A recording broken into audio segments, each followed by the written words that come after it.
So magandang araw po uli sa inyo mga kababayan. JDB uli, ang inyong maglingkod. Pag-usapan natin saglit. Sabi ho rito ni Senator Amy Marcos, this is again, kikibuloy na naman. Kung tagis sa kibuloy ito, nagulo ang buong Senado. Ayoko na makaladkad pa ang Senado sa mga usapin na talagang tinatalakay na ng korte. Okay. Para sa akin, wag niyong gamitin ang Senate. Hindi maayos yung ganon. Yan. The Senate is not a prosecutorial body. We only recommend new legislation. It is important that we stay in our mandate. Okay, so ito yung may kinalaman dito, dyan po sa tag-issue ng warrant of arrest kay Apollo Kibuloy. Ang tanong, hindi ho ba pwede yung sinasabi niya na nakakaladkad ang pangalan ng nakakaladkad ng Senado sa isang kaso na dinidinig na ng korte? Well, maling-mali po rito si Aimee. Bakit? Pwede ho naman kasi as long as it is in aid of legislation. 'Di ba? At mas mabilis 'yun kasi direkta mismo ikaw isang senador, isang mambabatas, gusto mong matanong, malaman what happened, what went wrong to our existing laws. Do we really have laws against this? Kung wala, then dapat mong mapag-aralang maigi, dapat kang makapag-research at pinakamaganda, yung may natatanong ka, talagang right on the spot makukuha mo yung sagot, 'di ba, sa tanong mo. Kaysa mag-isip ka, mag-imbento ka, hulaan mo yung sagot sa sarili mo pang tanong. Anak ng putya, ang hirap nun. 'Di ba? May issue 'yan sa accuracy. Kasi kailangan malaman mo ano ba talaga yung nasa kalooban nila.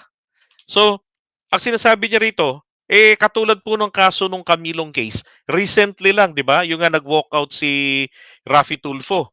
Hindi niya nagustuhan yung naging takbo ng pag-handle ni Bato de la Rosa. Ngayon, nagalit siya. At yun, bumira nga raw po ng walkout ang Kolokoy. Now, dun po sa Camilo case, yan po yung kaso niyan, nandiyan na sa korte, dinidinig na. So ano ang problema ron? 'Di ba? Bakit walang komento doon si Senator Amy Marcos? Sige nga, dapat nagsabi din siya doon na, yung kaso ni Camilon, yung beauty queen, na pinatay allegedly ng jowa nitong opisyal na parak. Wag na nating talakayin dito 'yan kasi nasa korte na yung kaso.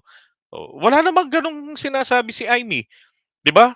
Pagdating kay Kibuloy, kailangan bitawan na ng Senado ang pagdinig dahil dinidinig na ng korte, katarantaduhan 'yan, 'di ba? So selective justice kumbaga.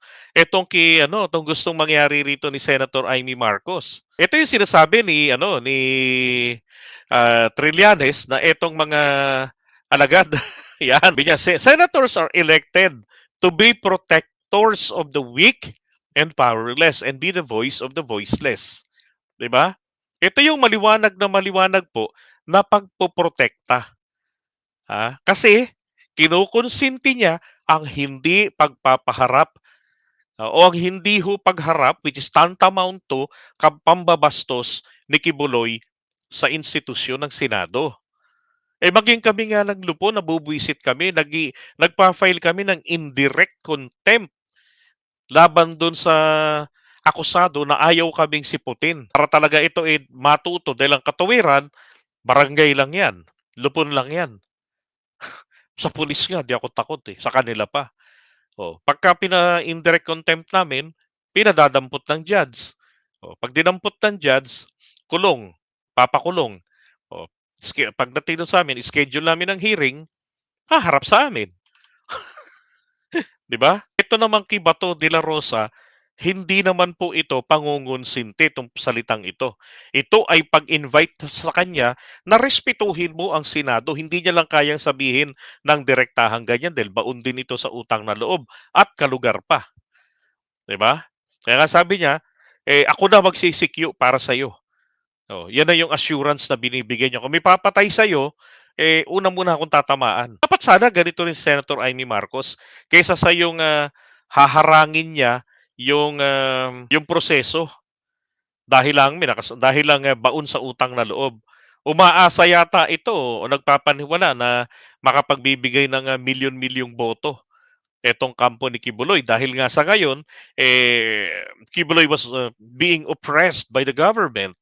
At ang nagtatanggol Kikibuloy, aani ng pagpapalang boto ng kanyang mga members. 'Di ba? Kaya siguro pagka ganyan po ang dahilan, pwede na nating unawain si Senator Amy Marcos. Tama, 'di ba? Tama, pwede na nating unawain. Kasi kung tagilid ka sa mga loyalista, oh, kailangan mo nang kumuha ng bagong source of votes. Ay, nako, my goodness. Alright, so yun muna natin yan si Senator Amy. Ewan ko ba dyan kay ating, ah, bakit parang balentong yung isipan?